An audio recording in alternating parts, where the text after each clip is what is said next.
10 December বিশ্ব মানবাধিকার দিবস। সবাই যদি মানবাধিকারের যে বিষয়বস্তু, মানবাধিকার যে মানুষের অধিকারকে কর্ম করা হয়, তার অধিকারকে প্রতিষ্ঠা করে মানবাধিকার।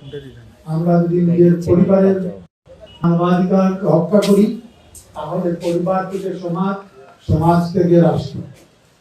আমরা সবাই মানবাধিকারের প্রতি সচেতন হব, সচেষ্ট। আমরা একটু ভালো অবস্থানে গেলেই নিজের বাবা নিতে চাই, আর পাশাপাশি মানবাধিকারকে বলুণ্ঠিত করে। মানুষের দোষ না, কারোরই দোষ না, কিন্তু তারপরেও মানবের অধিকার লঙ্ঘন করে কেন হয়, এটা মূল খুঁজে বড় প্রশ্ন। এই যে মেয়র সাহেব বললেন যে আমরা যখন এগুতে যাই, যেগুলো কেন আপনি যখন এগুতে যাবেন, আপনার পাশের বাড়ি কেউ ভালো দিচ্ছে, তাহলে আপনার ভালো দেখে সেটুকু দেখতে। বিশ্ব মানবাধিকার দিবস উপলক্ষে বাংলাদেশ মানবাধিকার কমিশন মৌলভীবাজার জেলা শাখার বিশ্ব মানবাধিকার দিবস উদযাপন ও নবগঠিত মৌলভীবাজার জেলা কমিটির পরিচিতি সভা অনুষ্ঠিত।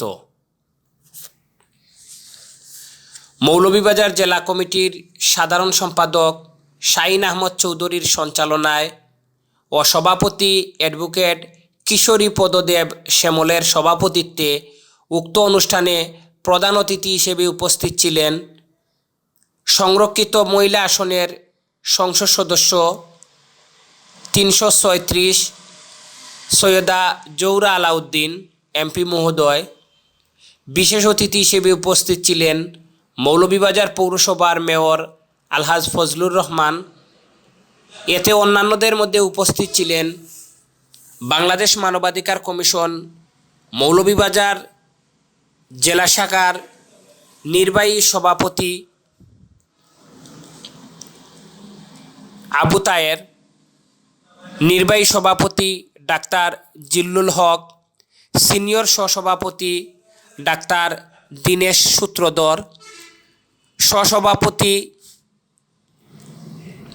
আব্দুল মতিন চৌধুরী, সহসভাপতি অ্যাডভোকেট বিষ্ণুপদ ধর, সহসভাপতি আব্দুস সালাম, যুগ্ম সাধারণ সম্পাদক অ্যাডভোকেট সঞ্জয় কান্তি বিশ্বাস, যুগ্ম সাধারণ সম্পাদক তপন কান্তি দত্ত, সাংগঠনিক সম্পাদক সৈয়দ শাহেদ আলী, সাংগঠনিক সম্পাদক আব্দুল আহাদ, অর্থ সম্পাদক নয়নলাল, প্রচার ও প্রকাশনা বিষয়ক সম্পাদক মোহাম্মদ মেরাজ চৌধুরী, সাংস্কৃতিক বিষয়ক সম্পাদক মোহাম্মদ বুরহানুদ্দিন রূপক, দপ্তর সম্পাদক তাকবির হোসেন, কার্যকরী সদস্য শাহরিয়ার আহমেদ সাব্বির, বেলাল হোসেন সজীব, তাওন আহমদ সহ জেলা কমিটির অন্যান্য নেতৃবৃন্দ উপস্থিত ছিলেন।